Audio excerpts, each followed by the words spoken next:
73ರಲ್ಲಿ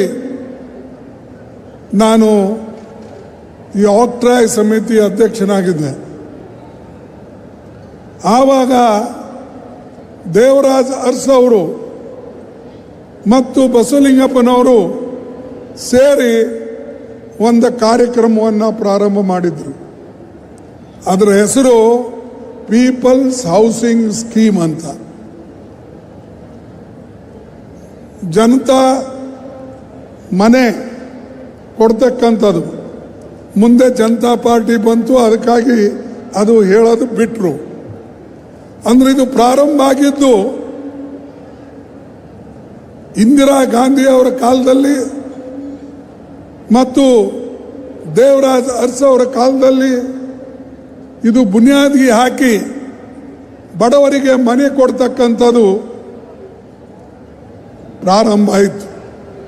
ಆದರೆ ಈಗ ಸುಮಾರು ಲಕ್ಷಾಂತರ ಮನೆಗಳು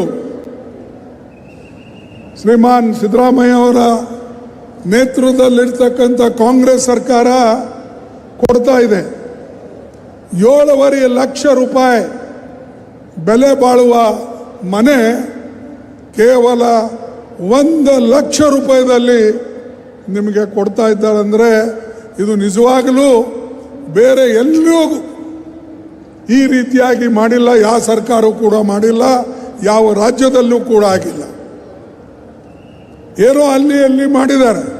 ಬಟ್ ಇವತ್ತು ನಾವು ನೋಡಿದೆವು, ನಾನು ಸಿದ್ದರಾಮಯ್ಯನವರು ಒಳಗಡೆ ಹೋಗಿ ಇದರ ಕ್ವಾಲಿಟಿ ಗುಣಮಟ್ಟನೂ ಕೂಡ ಅಷ್ಟೇ ಚೆನ್ನಾಗಿದೆ. ಕಳಪೆ ಕೆಲಸ ಇಲ್ಲ. ರೋಡ್ಸ್ ಇದೆ, ಮನೆಗಳಿವೆ, ನೀರಿದೆ. ಅದೇ ರೀತಿಯಾಗಿ ಸುಮಾರು ಕೆಲವು ಕಡೆ ಒಂಟಿ ಮನೆ ಇರ್ತಕ್ಕಂಥದ್ದು, ಇನ್ನೊಂದು ಕಡೆ ಸುಮಾರು ಗ್ರೌಂಡ್ ಫ್ಲೋರ್ ಮತ್ತು 2 ಇರ್ತಕ್ಕಂಥದ್ದು. ಇವೆಲ್ಲ ನೋಡಿದಾಗ ನಿಮಗೆ ಒಂದು ಅನಿಸ್ತದೆ, ಒಂದು ಒಳ್ಳೆ ಕಾಲನಿ ಕಾಂಗ್ರೆಸ್ ಪಕ್ಷದ ಸರ್ಕಾರ ನಿಮಗೆ ಕೊಟ್ಟಿದೆ. ಅದು ಕಾರ್ಯಕ್ರಮ ಹುಬ್ಬಳ್ಳಿಯಿಂದ ಪ್ರಾರಂಭ ಆಗಿದೆ. ಅದಕ್ಕಾಗಿ ಕಾಂಗ್ರೆಸ್ ಪಕ್ಷದ ಸರ್ಕಾರಕ್ಕೆ ನೀವು ಧನ್ಯವಾದ ಹೇಳಬೇಕು. ಇದು ಬೇರೆ ಯಾರು ಕೂಡ ಮಾಡೋಕ್ಕಾಗೋದಿಲ್ಲ. ಯಾರು ಬಡವರ ಬಗ್ಗೆ ಕಾಳಜಿ ವಹಿಸ್ತಾರೋ, ಬಡವರ ಬಗ್ಗೆ ಚಿಂತೆ ಇದನೋ, ಅವರು ಮಾತ್ರ ಇಂಥ ಕೆಲಸ ಮಾಡೋಕ್ಕಾಗ್ತದೆ. ಇವತ್ತು ಇದು ನೀವು BJPಯಿಂದ ಅಪೇಕ್ಷೆ ಮಾಡಿದರೆ ಅಥವಾ ಕೂತ್ಕೊಡ್ರಪ್ಪ, ಏನೋ ಒಂದು ಸ್ವಲ್ಪ ಅಂದರೆ ಎಲ್ಲರೂ ಎದ್ದು ಬಿಡ್ತೀವಿ. ಏನಿದೆ ಕೂತ್ಕೊಳ್ಳಿ. ಆಮೇಲೆ ಇಂಥ ಒಳ್ಳೆ ಕಾರ್ಯಕ್ರಮ 5 ಗ್ಯಾರಂಟಿ ಯಾರಾದರೂ ಮಾಡಿದಾರ? ಆದರೆ ಅವ್ರು ಕೇಳ್ತಾರೆ, BJP ಸರ್ಕಾರ, ಮೋದಿ ಸರ್ಕಾರದವರು ಜನ ನೀವೇನು ಮಾಡಿರಿ ನಮಗೆ ಕೇಳ್ತಾರೆ. ನಾನು ಕೇಳ್ತಾನೆ, ನೀವೇನು ದೇಶಕ್ಕಾಗಿ ಮಾಡಿರಿ ಅದು ಹೇಳಿ. ನಾವು ಮಾಡಿದ್ದೇವೆ. ಇಂದಿರಾ ಗಾಂಧೀಜಿ ಅವರ 20 ಅಂಶದ ಕಾರ್ಯಕ್ರಮ, ಜಾತಿ ಭೇದ ಕುಲಭೇದ ಇಲ್ಲದೆ ಟೆನೆಂಟ್ಗಳಿಗೆ ನಮ್ಮ ಟೆನೆಂಟ್ಸ್ಗಳಿಗೆ ಫ್ರೀ ಅದನ್ನು ಹೊಲಗಳು ಕೊಡ್ತಕ್ಕಂಥದ್ದು, ಜಮೀನುಗಳು ಕೊಡ್ತಕ್ಕಂಥದ್ದು, ಹಂಚತಕ್ಕಂಥದ್ದು, ಮನೆಗಳು ಕಟ್ಟಿಸ್ತಕ್ಕಂಥದ್ದು, ಇವು ಎಲ್ಲ ಕೆಲಸ ಆವಾಗಲಿಂದನೇ ನಮ್ಮ ಪಕ್ಷ ಪ್ರಾರಂಭ ಮಾಡಿದೆ. ಬಡವರಿಗಾಗಿ ಸೂರು ಇದು ಅವಾಗಿಂದೇ ಶುರುವಾಗಿದೆ. ಆದರೆ ಇವತ್ತು ಬೃಹತ್ ಪ್ರಮಾಣದಲ್ಲಿ ಒಳ್ಳೆ ರೀತಿಯಿಂದ ನಮ್ಮ ಸರ್ಕಾರ ಕಟ್ಟಿದೆ. ಅದಕ್ಕಾಗಿ ನೀವು ಎಲ್ಲರೂ ಸೇರಿ ನಮ್ಮ ಸಿದ್ದರಾಮಯ್ಯನವರಿಗೆ ಮತ್ತು ಕಾಂಗ್ರೆಸ್ ಪಕ್ಷದ ಸರ್ಕಾರಕ್ಕೆ ವಂದಿಸಬೇಕು. ಮತ್ತು ಇಂಥ ಯೋಜನೆಗಳು ಇನ್ನೂ ತರಬೇಕಾಗಿದೆ. ಎಲ್ಲಿ ಇದು ಒಂದು ಅರ್ಬನ್ ಏರಿಯಾದಲ್ಲಿ, ಕೆಲವು ಕಡೆ ರೂರಲ್ ಏರಿಯಾದಲ್ಲಿ ಆಗಬೇಕು. ಇವ ಜಮೀರ್ ಏನು ಮಾಡ್ತಾನಂದ್ರೆ ಬರೇ ತನ್ನ ಕ್ಷೇತ್ರದಾಗೆ ಜಾಸ್ತಿ ಮಾಡ್ಕೋತಾನೆ, ಈ ಕಡೆ ಸ್ವಲ್ಪ ಕಮ್ಮಿ ನೋಡ್ತಾನೆ. ಅದಕ್ಕೆ ನಾನು ಹೇಳ್ತೀನಿ, ಜಮೀರ್ ಎದ್ದೋದೇನು ಅವನು, ಎಲ್ಲ ಕಡೆ ನೋಡ್ರಪ್ಪ, ಇದು ನಮ್ಮ ಕರ್ನಾಟಕ ರಾಜ್ಯ ಬೆಳಗಾಮಿಂದ ಕೋಲಾರವರೆಗಿದೆ,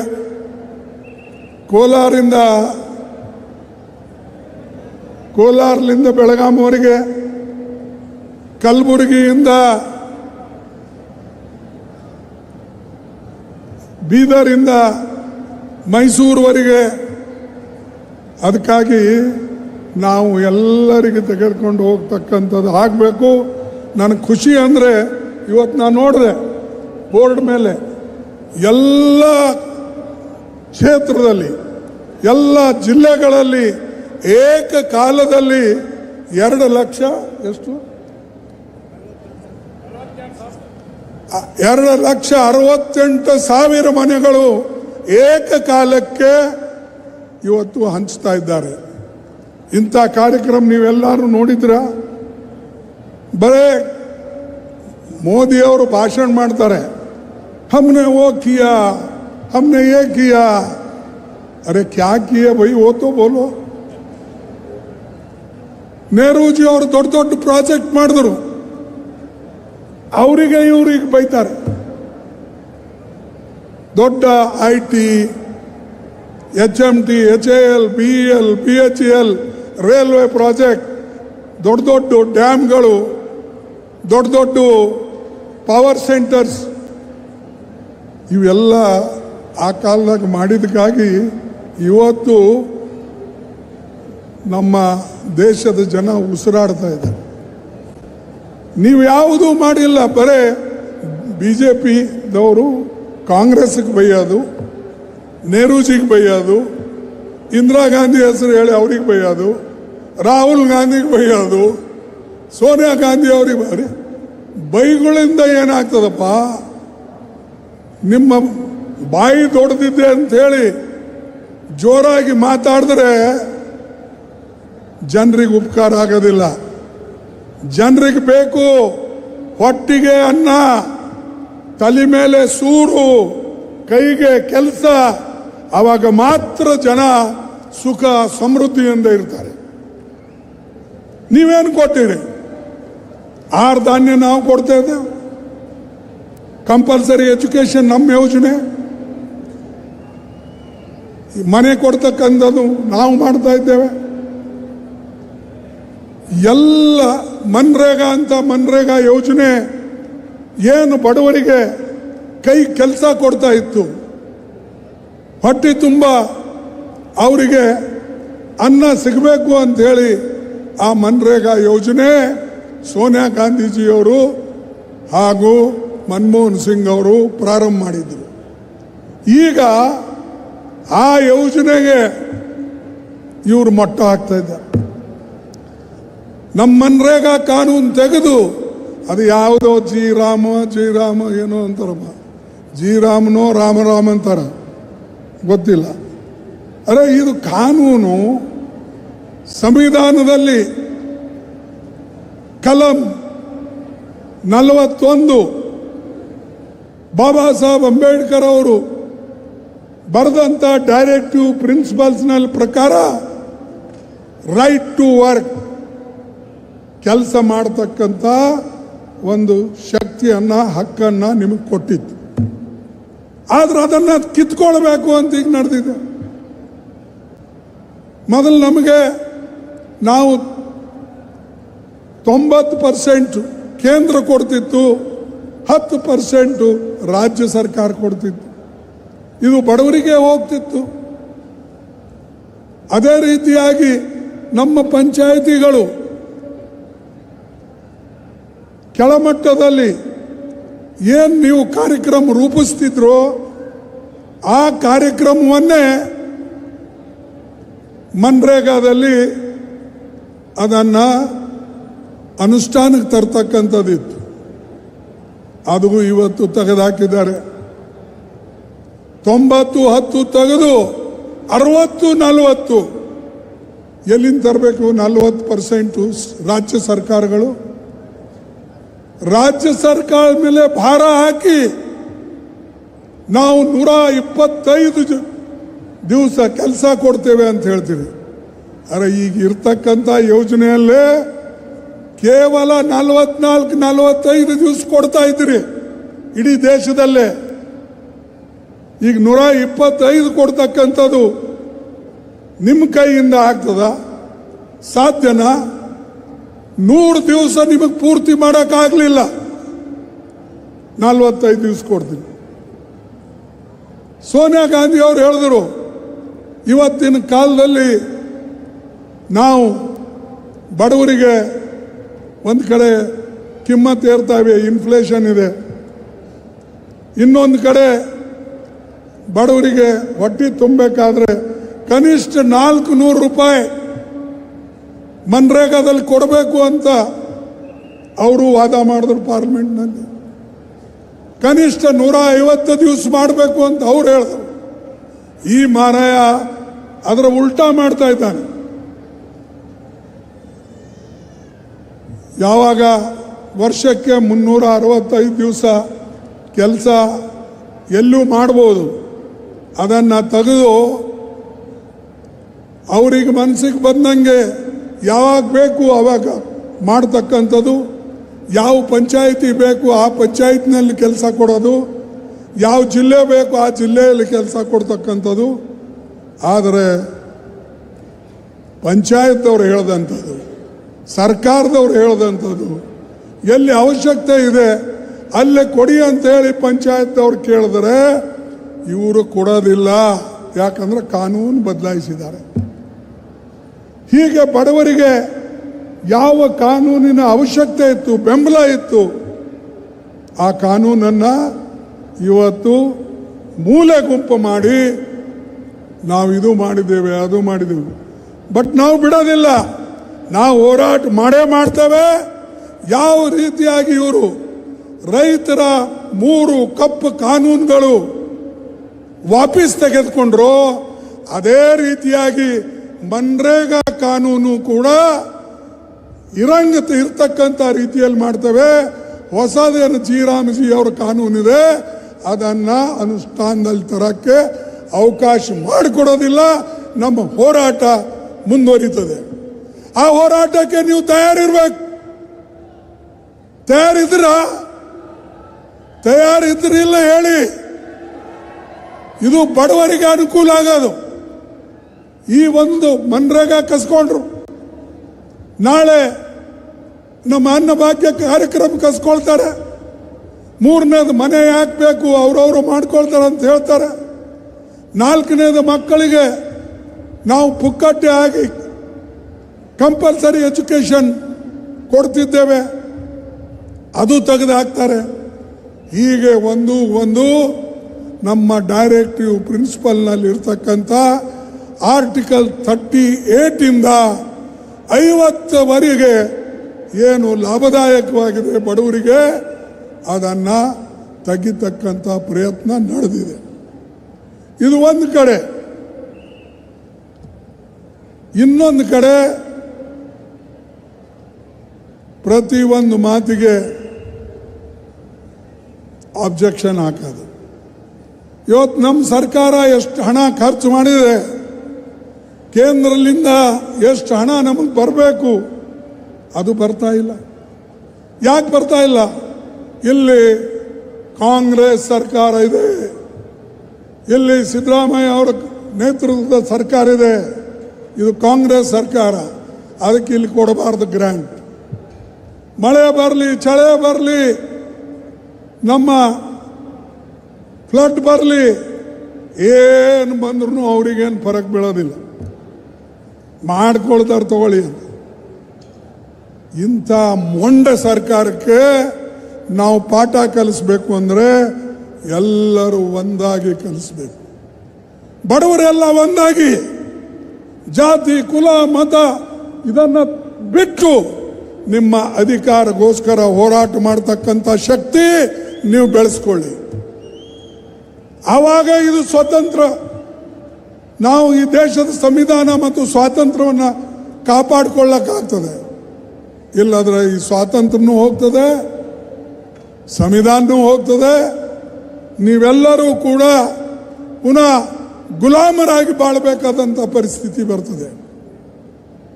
ನರೇಗಾ ಕಾರ್ಯಕರ್ತರಿಗೆ, ಕೂಲಿಕಾರರಿಗೆ, ಇವರೆಲ್ಲರಿಗೆ ಸರ್ಕಾರ ಗುಲಾಮಗಿರಿಯಲ್ಲಿ ಇಡಬೇಕು ಅನ್ನತಕ್ಕಂಥ ಪ್ರಯತ್ನ ಮಾಡ್ತಾ ಇದೆ. ಅವ್ರ ಇಚ್ಛೆ ಇರ್ಬೋದು ಗುಲಾಮರು ಮಾಡಬೇಕು ಅಂಥೇಳಿ. ನಮ್ಮ ಇಚ್ಛೆ ಹೇಗಾಗ್ತದೆ? ನಾವು ಗುಲಾಮರಾಗಿ ಬಯಸ್ತೇವ?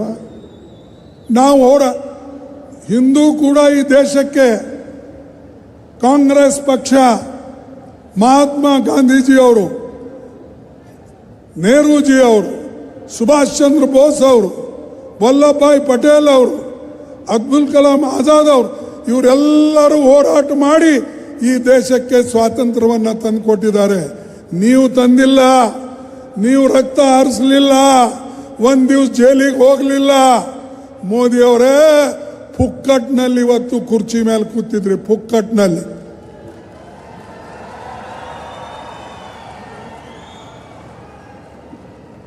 ನಿಮ್ಮ ಜನರದು ನಿಮ್ದೇನು ಕೊಡುಗೆ? ನಾನು ನಮ್ಮ ಯುವಕರಿಗೂ ಕೇಳ್ಕೊಳ್ತೇನೆ, ಬುದ್ಧಿಜೀವಿ ಜನರಿಗೂ ಕೇಳ್ಕೊಳ್ತೇನೆ, ಏನು ಯಾರು ದೇಶಕ್ಕಾಗಿ ಏನೂ ಮಾಡಿಲ್ಲ, ಕೊಡುಗೆ ಇಲ್ಲ ಅಂಥವರಿಗೆ ರಾಜ್ಯದಲ್ಲಿ, ದೇಶದಲ್ಲಿ ನೀವು ರಾಜ ಮಾಡಿ ಕೂಡಿಸಿದ್ದೀರಿ. ಇದು ಯೋಚನೆ ಮಾಡಬೇಕು. ಇಲ್ಲದ್ರೆ ದೇಶದಲ್ಲಿ ಪ್ರಜಾಪ್ರಭುತ್ವ ಉಳಿಯೋದಿಲ್ಲ. ಎಲ್ಲಿ ಹೋದಲ್ಲಿ ನಾನು ಅದು ಮಾಡೆ, ಇದು ಮಾಡಿದೆ, ಎಲ್ಲ ಇಲ್ಲಿ ದೇಶದಲ್ಲಿ ಅನೇಕ ಜಗಳಗಳು ನಡೀತವೆ. ದೇಶದಲ್ಲಿ ಜನ ಸಾಯ್ತಾರೆ, ಫ್ಲಡ್ ಬಂತಂತ ಸಾಯ್ತಾರೆ, ಅತಿವೃಷ್ಟಿಯಿಂದ ಸಾಯ್ತಾರೆ. ಆದರೆ ಮೋದಿ ಅವರು ಇಡೀ ಜಗತ್ತೇ ಸುತ್ತುತ್ತಾ ಇರ್ತಾರೆ. ಅವ್ರಿಗೇನಾದ್ರು ಖಬರ್ ಇಲ್ಲಿ ಏನಾಗ್ತದೆ ಏನಿಲ್ಲ. ಏನು ನಾ ಹೋಗಿ ಭೇಟಿ ಆದೆ ಅಮೇರಿಕಾ ಪ್ರೆಸಿಡೆಂಟ್ಗೆ, ನಾನು ಹೋಗಿ ಭೇಟಿ ಆದೆ UK ಪ್ರೆಸಿಡೆಂಟ್ಗೆ, ಜಪಾನ್, ಬ್ರಾಜಿಲ್, ಎಲ್ಲಿ ಬೇಕಲ್ಲಿ ಅಡ್ಡಾಡೋ ಕೆಲಸ ಒಂದೇ. ಮತ್ತು ಚುನಾವಣೆ ಭಾಷಣ ಎಲ್ಲೇ ಹೋಗಲಿ ಸರ್ಕಾರಿ ಭಾಷಣ ಇರ್ತದೆ. ಒಂದು ರೇಲ್ ಅದನ್ನು ಪ್ರಾರಂಭ ಮಾಡ್ತಾರೆ, ಅದನ್ನು ರೇಲ್ ಇವರು ಪ್ರಾರಂಭ ಮಾಡೋದು ನಾವು ಹಾಕದಂಥ ಹಳೆಯ ಮೇಲೆ, ನಾವು ಹಾಕದಂಥ ರೇಲಿನ ಹಳೆ ಮೇಲೆ ಇವರು ಹೊಸದಾಗೆ ಯಾವುದೋ ಒಂದು ಟ್ರೈನ್ ಬಿಟ್ಟರೆ ಅದರದ್ದು ಉದ್ಘಾಟನೆ ಪ್ರೈಮ್ ಮಿನಿಸ್ಟರ್ ಮಾಡ್ತಾರೆ. ಅರೆ ನೀ ಏನಾದ್ರು ರೇಲ್ದು ಛಾವಣಿಗಳು ಹೊಸದಾಗಿ ಎಲ್ಲಾದರೂ ಮಾಡಿದ್ರ? ಏನಿಲ್ಲ, ಬರೇ ನಾವು ಮಾಡಿದ್ರ ಮೇಲೆ ಎಲ್ಲ ಒಂದೊಂದು ಗಾಡಿ ಬಿಟ್ಟು ಒಂದೊಂದು ಹೆಸರು ಇಟ್ಟು ಹೋಗೋದು. ಅದಕ್ಕಾಗಿ ಬಂಧುಗಳೇ, ನಾನು ನಿಮಗೆ ಇಷ್ಟೇ ಕೇಳ್ತೀನಿ, ನೀವು ಪತ್ರಕರ್ತರೇ ಆಗಲಿ, ಇಂಟೆಲೆಕ್ಚುವಲ್ಸ್ ಆಗಲಿ, ಬುದ್ಧಿಜೀವಿಗಳಾಗಲಿ, ಅಥವಾ ರೈತರಾಗಲಿ, ಕೂಲಿಕಾರರಾಗಲಿ, ನೀವೆಲ್ಲರೂ ತಾಯಿಂದರಾಗಿ ಒಂದಾಗಿ ಹೋರಾಟ ಮಾಡಬೇಕು. ಮತ್ತು ಸುಮಾರು ನಮ್ಮದು 5-10 ಹಕ್ಕುಗಳನ್ನು ಏನು ಸೋನಿಯಾ ಗಾಂಧೀಜಿ ಮತ್ತು ಮನಮೋಹನ್ ಸಿಂಗ್ ಅವರು UPA 1 ಮತ್ತು UPA 2 ಇವುಗಳಲ್ಲಿ ಮಾಡಿಕೊಟ್ಟಿದ್ದಾರೋ ಅದಕ್ಕೆ ಉಳಿಸ್ಕೊಂಡು ಹೋಗಬೇಕು ಅಂಥೇಳಿ ನನ್ನ ಮನವಿ ಇದೆ. ಇದು ಅಲ್ಲದೆ ಈಗ ಇನ್ನೊಂದು ಶುರುವಾಗಿದೆ. ಏನು? ಕೇಂದ್ರ ಸರ್ಕಾರ ಪ್ರಧಾನಮಂತ್ರಿ ಆಫೀಸಿಂದ, ಹೋಮ್ ಮಿನಿಸ್ಟರ್ ಆಫೀಸಿಂದ ನೇರವಾಗಿ ಗವರ್ನರ್ಗಳಿಗೆ ಒಂದು ಸೂಚನೆ ಬರ್ತದೆ.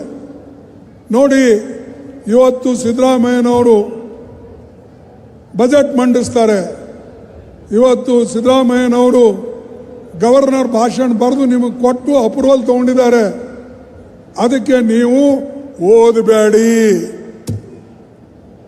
ಇವ್ರದ್ದು ಒಂದೇ ಅಲ್ಲ ಹಣೆಬಾರು, ನಮ್ಮ ಕರ್ನಾಟಕದ ಅಷ್ಟೇ ಅಲ್ಲ, ತಮಿಳುನಾಡದಾಗೂ ಅದೇ ಮಾಡಿದ್ರು, ಕೇರಳದಾಗ ಅದೇ ಮಾಡಿದ್ದಾರೆ.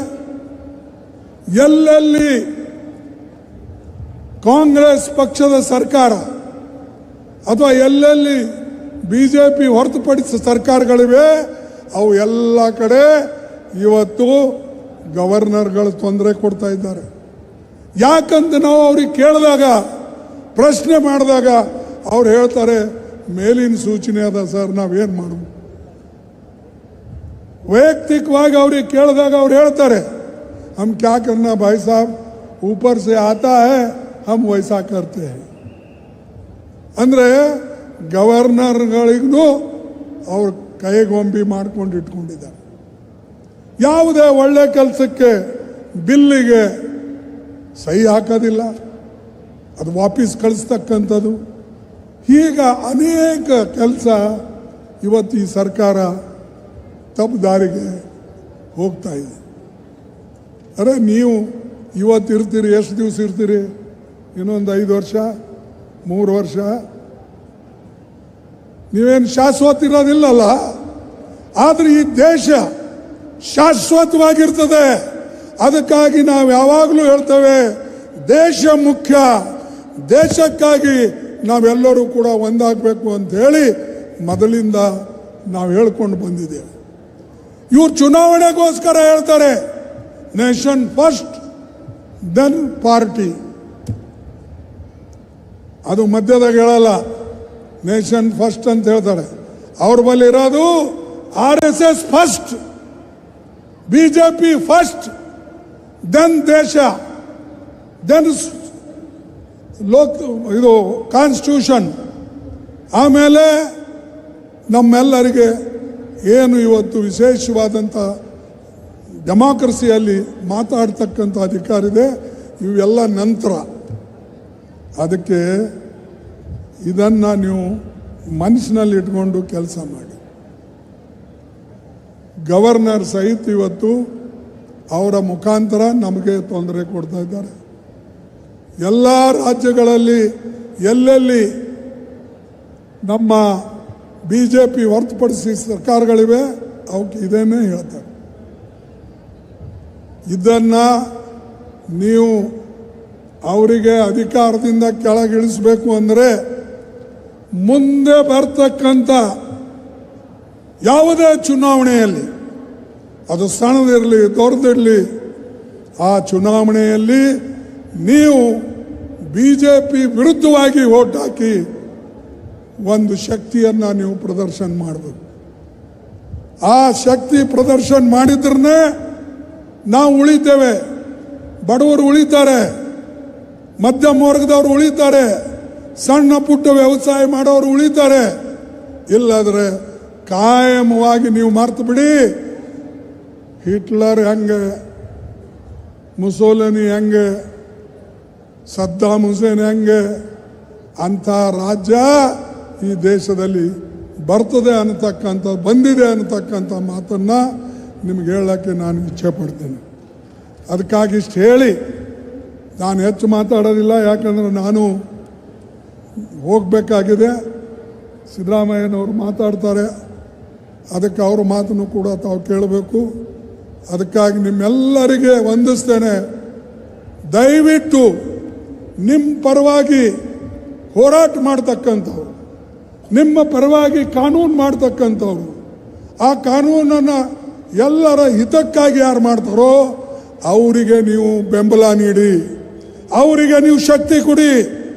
ಅವರು ಹೆಣ್ಮಕ್ಕಳ ರಕ್ಷಣೆ ಮಾಡ್ತಾರೆ, ಮಕ್ಕಳ ರಕ್ಷಣೆ ಮಾಡ್ತಾರೆ, ಅವರು ರೈತರ ರಕ್ಷಣೆ ಮಾಡ್ತಾರೆ, ಎಲ್ಲ ಜನರ ಹಿತಕ್ಕಾಗಿ ದುಡಿತಾರೆ.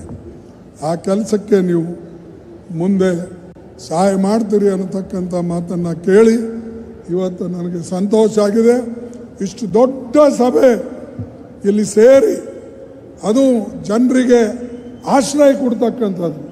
ಕೆಲವು ಕಡೆ ಹೆಣ್ಮಕ್ಳು ಬಂದು ಪಾಪ ಯಾರ ಮಕ್ಕಳು ಸತ್ತಿ ಇದ್ಕೊಂಡಿದ್ರು, ಅಥವಾ ಯಾರ ಮನೆಗೆ ಯಾರೂ ಸಂಪಾದನೆ ಮಾಡೋರಿಲ್ಲ ಅಂತ ಎಲ್ಲರಿಗೆ ಮನೆ ಕೊಡ್ತಕ್ಕಂಥ ಕೆಲಸ ಮಾಡಿದ್ರು. ಇದೊಂದು ದೊಡ್ಡ ಕೆಲಸ. ಇಷ್ಟು ಹೇಳಿ ಕೊನೆಯದಾಗಿ ಒಂದೇ ಒಂದು ಮಾತು ಹೇಳ್ತೇನೆ ನಿಮಗೆ. ಈ ನಾವೆಲ್ಲ ಏನೇ ಕಾನೂನು ತಂದರೆ ರೈಟ್ ಬೇಸ್ಡ್ ಕಾನೂನು ತಂದಿದ್ದೇವೆ, ಹಕ್ಕು ಕೊಡ್ತಕ್ಕಂಥ ಕಾನೂನು ತಂದಿದ್ದೇವೆ. ಇವರು ಮೋದಿಯವರು ಹಕ್ಕ ಕಿಸ್ಕೊಳ್ತಕ್ಕಂಥ ಕಾನೂನುಗಳು ತರ್ತಾರೆ. ಕೆಲವು ಜನರಿಗೆ ಗೊತ್ತಾಗ್ಲಕ್ಕಿಲ್ಲ, ಯಾಕಂದ್ರೆ ಸ್ವಲ್ಪ ದುಡ್ಡಿತ್ತು, ಶ್ರೀಮಂತರಿದ್ರು ಅಂದ್ರೆ ಏನಪ್ಪ ಬಿಡು ಮೋದಿ ಮಾಡೋದೇ ಸರಿ. ಈಗ ನಿಮ್ಗೆ ಹಂಗೆ ಅನ್ನಿಸ್ತದೆ. ಹಿಂದೆ ಮೆಡಿಕಲ್ ಕಾಲೇಜ್ಗಳು ಇರಲಿಲ್ಲ, ಇಂಜಿನಿಯರಿಂಗ್ ಕಾಲೇಜ್ಗಳು ಇರಲಿಲ್ಲ, IT ಇರಲಿಲ್ಲ. ಅವಾಗ ಹಿಂಗೆ ಹೇಳ್ತಿದ್ರ? ನೆಹರೂಜಿ ಹಿಂಗೆ ಹೇಳಿದ್ರ? ಅವರು ಇಂದಿರಾ ಗಾಂಧಿ ಹೀಗೆ ಹೇಳಿದ್ರ?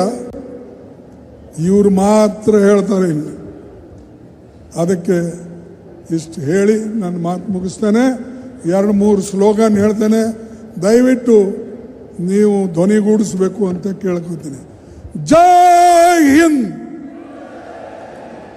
ಏನಪ್ಪ ಅಯ್ಯೋ, ಇಷ್ಟು ಜನ ಕೂತಿದ್ರಿ, ಇಷ್ಟು ಸಪ್ಪೆ ಜೈ ಹಿಂದ್ ಅಂತ. ಈ ಕೊನೆಗಳಿಗೆ ಸಾಯ ಕಾಲು ಬರ್ತದಲ್ಲ, ಅವಾಗ ಮಾತಾಡ್ತಾರೆ ನೋಡಿ, ಹಂಗೆ ಜೋರಾಗಿ ಹೇಳ್ರಪ್ಪ. ನೀವು ಹೇಳಿದ್ರೆ, ಜೋರಾಗಿ ಆವಾಜ್ ಕೊಟ್ರೆ ಇದು ಜೋಶಿಗೆ ಮುಟ್ತದೆ. ಜೋಶಿ ಹೋಗಿ ಮೋದಿಗೆ ಹೇಳ್ತಾರೆ, ನೋಡಿ ಜನ ಎಲ್ಲ ಸೇರಿದ್ರು.